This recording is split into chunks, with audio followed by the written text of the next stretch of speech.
Hello, I'm Marissa Schaefer. And I'm Jenna Cantor, and welcome to Physiotherapy Performance Perspectives, a physical therapy podcast for performing artists. Today we're interviewing Ashley Harrison, who is on the phone from Florida. Hi. Hi, guys. Hi. So Ashley is a PT in Florida. She attended the University of Florida to receive her doctorate in physical therapy and participated in award-winning research investigating the effect of concussions on future injuries of collegiate athletes. Ashley has an extensive performing arts background. She danced professionally for Emotions Dance Company in Orlando and studied under the Rockettes at Radio City Music Hall in New York City.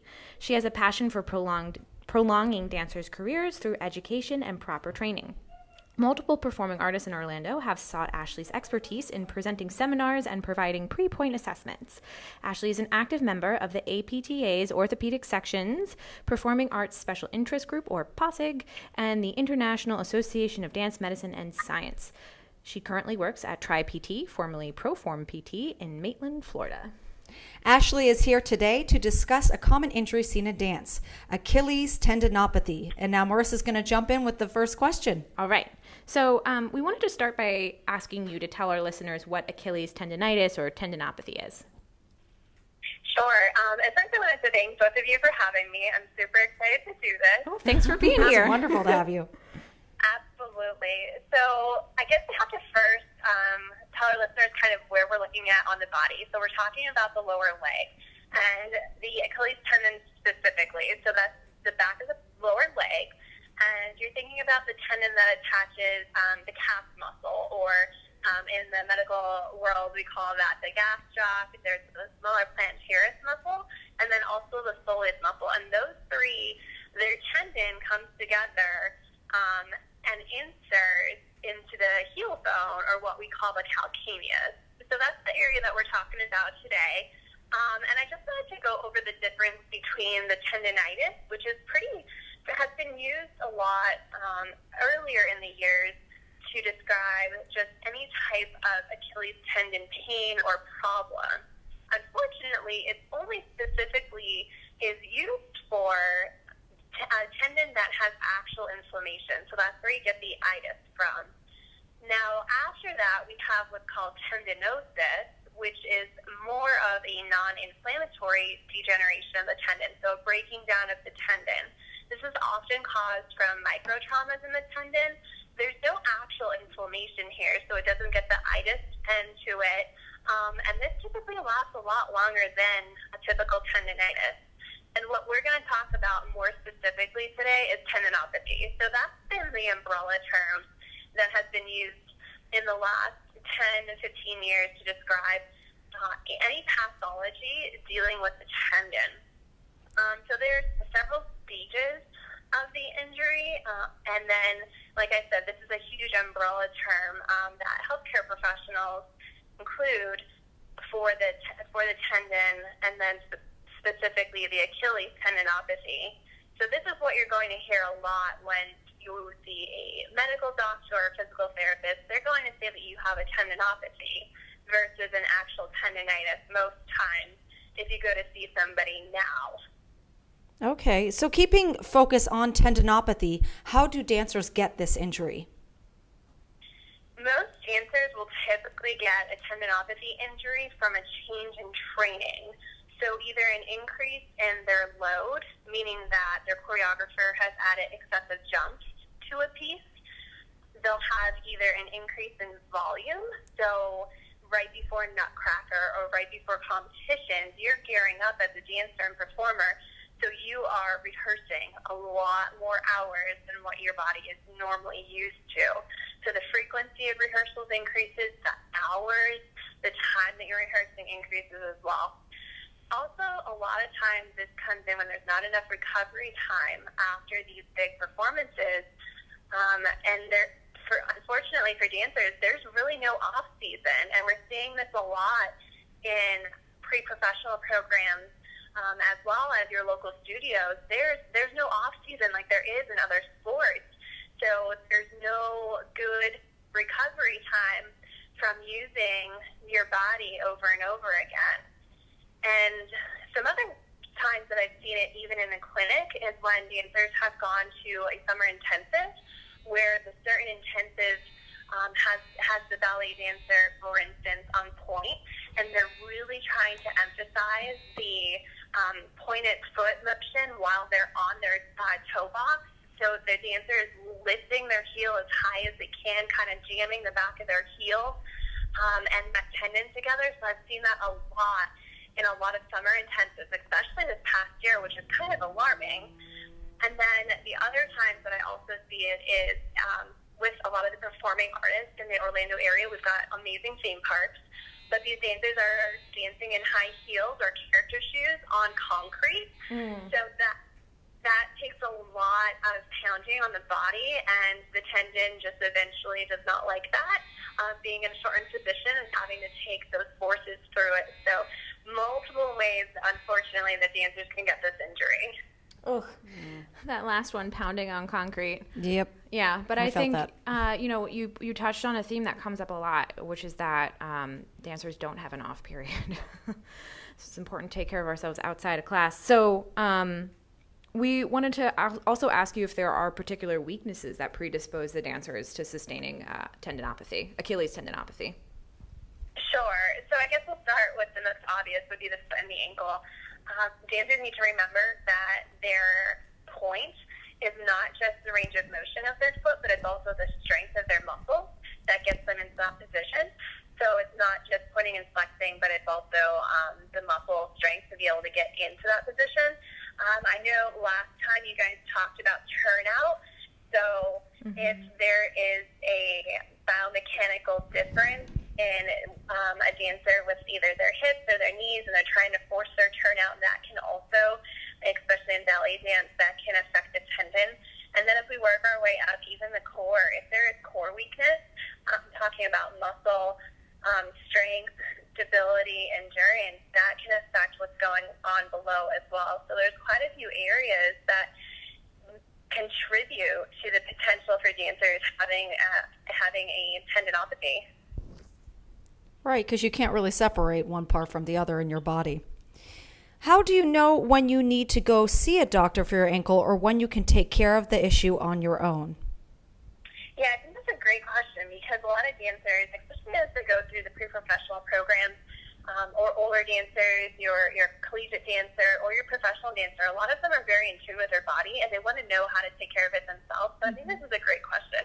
A lot of times it has to do with how long the symptoms have been going on. So if it's only been a few days and you notice your symptoms are improving, then usually you can manage it at home by yourself. But if it's been a week or your symptoms are really starting to show up in day-to-day things, like you're having pain just walking in the grocery store or you're walking in the mall with your friends, if you're having pain going up and down stairs, just those normal day activities that are outside of dance, they're now starting to become more painful, or you're noticing that your body is just reacting differently, then that's definitely the time to go see a medical professional and get it treated. Yeah, I think that's a super good guideline. I think we've heard that before when Alexis talked about the back and other things like that.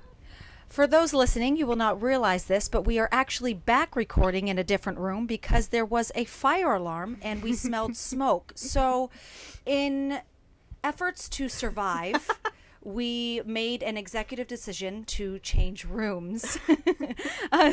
So we're back here with Ashley. Say hello, Ashley. I can just tell you, this is probably the best interview I've ever had. So that's good. So we're just going to jump right on in to adding on to the last question. So we were talking about when do you need to see a doctor? And one thing that I do want to bring up, because a lot of dancers and a lot of dance parents and performing artists don't know that in most states, physical therapists have what's called direct access. So this is where you can actually go and see a physical therapist first. So you get the injury, you go to see them first, and they determine whether or not you need physical therapy, if you need to be referred to a medical doctor for an x-ray or other specialty care. And this is great because especially for our dancers who really know their bodies or, have injuries, you can see the person that's going to help you the most, usually right away. So one, it's saving you time, and it's also saving you money. Now, definitely check with your state and ask your local physical therapist what their policies are, because it does vary state to state. In Florida, we have 30 days, and in some practices, you will still need a medical prescription for physical therapy from a physician after those 30 days. And it just depends on setting to setting, but that is out there. So ask your local physical therapist, how do they handle that? Sometimes, like I said, you can get in the door right away and get that treatment you need, and then get back to dancing a lot sooner, instead of waiting to see another medical professional that you may not be able to get into for several weeks, and it just prolongs that process. Thank you for bringing that up. Yeah, thank you. I'm actually glad we had a fire alarm, so we had a little chance to think about that and add that in. I think it's a super important point to bring up. In New York, we're in New York right now. We also have 30 days or 10 sessions, whichever happens first, I think. We have direct access in New York. So for people who are listening and live in New York, it is available to you. Okay, so let's say our dancer has what she thinks is Achilles tendinopathy, and she goes to see you. Generally speaking, how are you going to rehabilitate this dancer? Sure. So if she comes to see me in the clinic, I might do some things that include modalities. So I taping techniques to help reduce the pain initially, and then potentially use some hands-on techniques with manual treatments if there's a joint issue, or if there's some myofascial release techniques that we need to use. Train the dancer in proper range of motion for the ankle, the knee, the hip.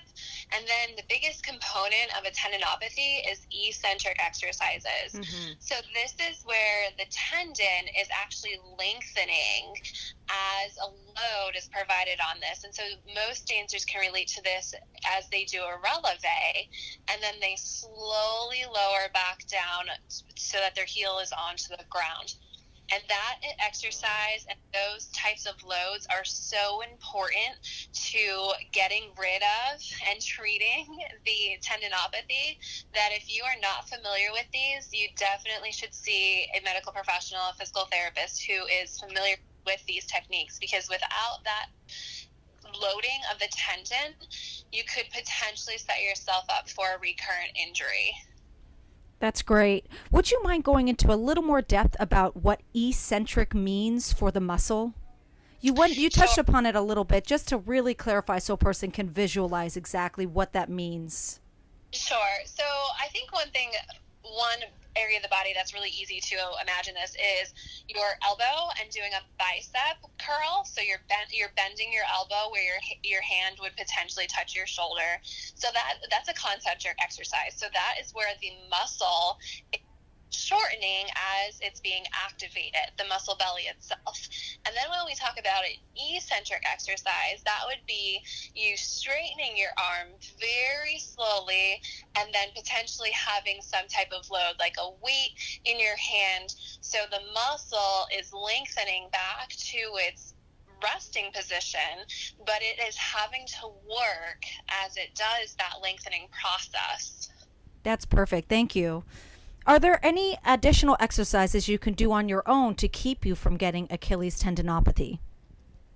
Yeah, now when I think about exercises, dancers really just have to pay attention to their own unique body types. Every dancer has unique abilities, they've got strengths, they've got weaknesses, and looking at where your limitations are for your range of motion for your ankle is definitely one of the big things.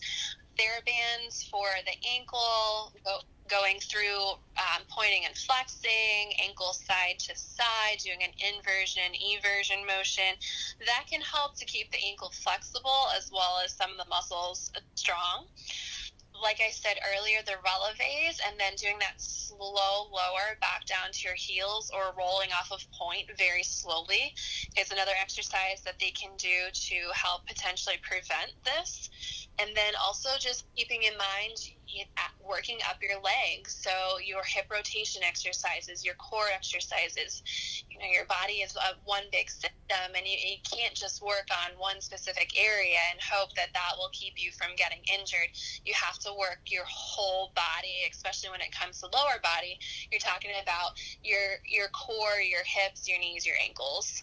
And then also making sure you're stretching properly. So a lot of dancers will stretch either they will hold the stretch too quickly, or they'll hold the stretch too long. And I know that you guys talked a little bit about overstretching, either in the split position and the problems that can come in with that. But when it comes to the ankle and the gastroc muscle, the calf muscle, making sure that you're stretching with your foot in parallel to get the whole muscle belly, as well as then going ahead and then turning out or turning the foot in as well, so then you can bias those sides. Now, the calf also has the soleus muscle in it, so you do need to also do a stretch with your knee bent and having the weight on that leg. So you need to do one for the gastroc and then one for the soleus as well. That was really comprehensive. Thank you. For those of you who want to go back and check out our episode that Ashley alluded to, our episode on stretching and flexibility is with Gina Pongetti from, I think, 2017. Yes, in the summer. Yes. Yeah. Okay, so question for you. Once a dancer has been diagnosed with an Achilles tendinopathy, is it likely that he or she will get it again? If a dancer properly treats it and really takes the necessary steps, it's unlikely that it will come back, but there is the possibility, just because dancers are at an increased risk for an Achilles tendinopathy compared to your regular population because of point work, because of tap work, because of dancing in character, heel shoes. So dancers just put different stresses on their bodies, like most of them know, and most of us know. So there is a higher risk, but if you take care of the injury the first time and take care of it the right way, it really decreases your risk of it coming back. How do you know when it is safe to return dancing if you do unfortunately end up with Achilles tendinopathy? Sure, and a big factor with this is going to be your pain level. So you want to make sure that the pain is gone, especially during your day-to-day activities, walking, going up and down stairs, and then you start to try out those dance motions, your relevés, your slow lowering from the relevé, your pliés, and then gently getting back into the double leg hopping, single leg hopping, things like that. And your symptoms typically can help you determine whether you're ready to go back. But I do caution, sometimes tendinopathies can be pain-free before they are completely healed. And we've seen this in the research, and this is when you have a crazy issue like an Achilles rupture. Now, a healthy tendon is not going to just rupture on its own. But if you've had chronic tendinopathies in the Achilles tendon specifically, and you try to get back to dancing too soon, you are really, really increasing your risk for rupture. And unfortunately, for a lot of dancers, this can be career-ending without the proper treatment. So making sure that those eccentric exercises are in your treatment program, and then just gradually reintroducing some of those dance movements. Even though you're pain-free and you're feeling great, you're not going back to class on Monday and doing a full-out class. There has to be a reintroduction of those different plyometrics, those jumping motions. A lot of those activities are when you would have that Achilles rupture. And this is something that you can work with your coach, your dance teacher, and your physical therapist on. And there are multiple ways to safely get you back into class. But if you're not sure, ask for help. Yes, absolutely. I think that comes up a lot in these episodes, and it's really good to reinforce over and over again. I'm just nodding. Yeah. A lot. She is. Okay, we are going to we're going to go into our last question, and I'm sorry, Jenna, I'm taking your favorite. So Ashley, can you tell us your favorite story about treating a performer? Okay, so I probably have two.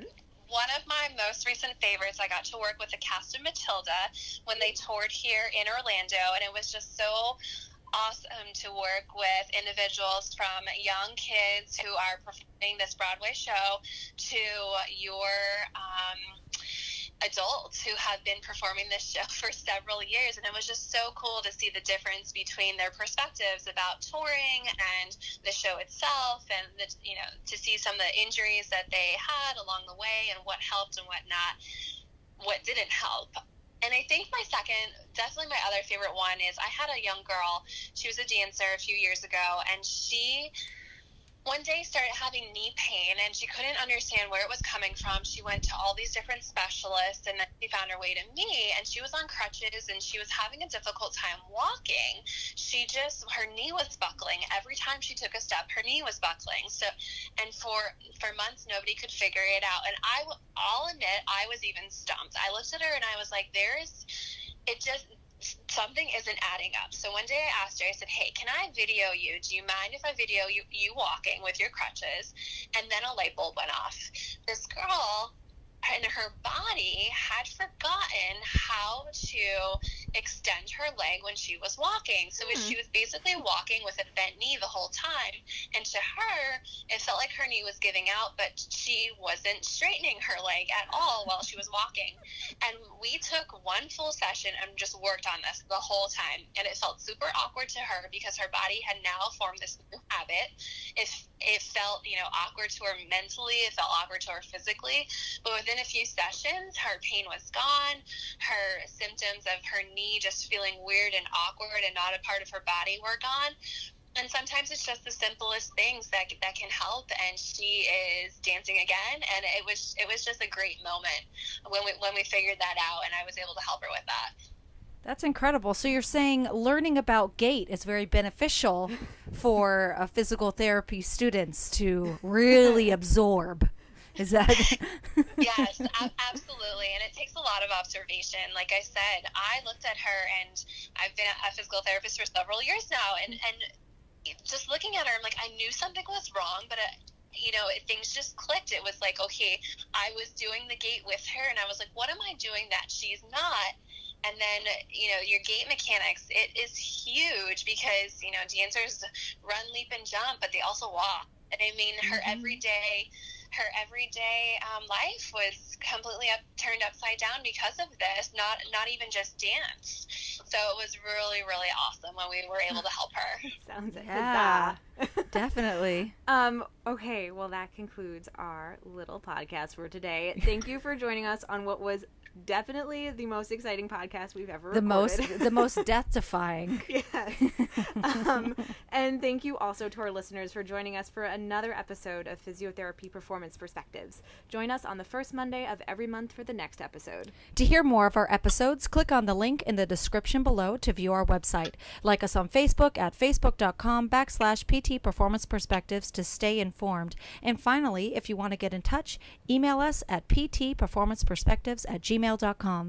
Thank you, Ashley. Bye. Thanks, ladies. And I just want to say to everybody listening, I am on Facebook as well. Yes. So you can find me at Ashley Harrison, PT, DPT. And then I'm also on Instagram as Dance Physio DPT. Yay, Instagram. Yes. We'll have to put those links in our podcast. Absolutely. So you can look below for those too. Thank you so much. Bye. Bye, ladies. Thank you. Bye. Thank you.